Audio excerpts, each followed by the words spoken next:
امریکی صدارتی الیکشن میں جہاں پر بھی صورتحال ویسی ہی ہے کہ لوگ جو ہیں اپنے مشکلات اور مسائل کو دیکھتے ہوئے ووٹ کرنا چاہتے ہیں. ہم نے کئی امریکی شہریوں سے بات کی اور یہ جاننے کی کوشش کی کہ آپ کے لیے وہ کون کون سے مسائل اہم ہیں جن کا حل آپ چاہتے ہیں کہ آنے والا صدر فوری کر کے دے.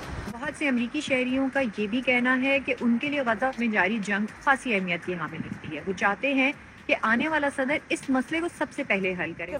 میرے لیے سب سے پہلا مسئلہ فلسطین کا ہے اور یہ کہ امریکہ اسرائیل کو مالی امداد بھیجنا بند کرے.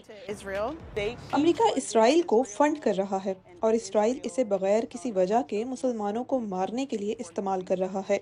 میں اس کو سپورٹ نہیں کر سکتی.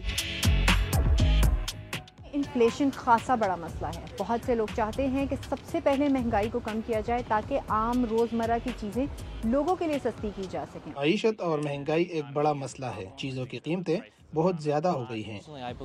نئے صدر کو امریکہ کو سب سے پہلے رکھ کر پالیسی بنانی چاہیے اور ہر روز امریکیوں کی زندگی بہتر بنانے کے لیے کام کیا جائے.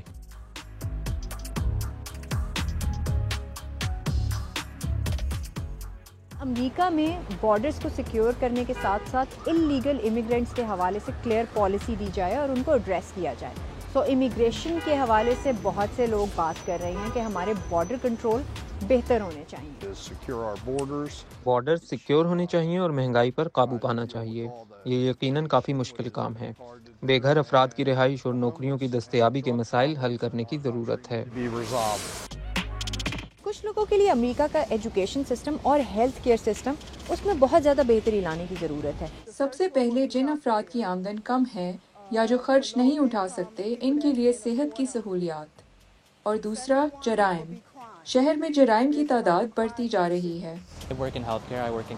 میں کینسر پر ریسرچ کر رہا ہوں، اس لیے میرے لیے ہیلتھ کیئر بہت اہم ہے.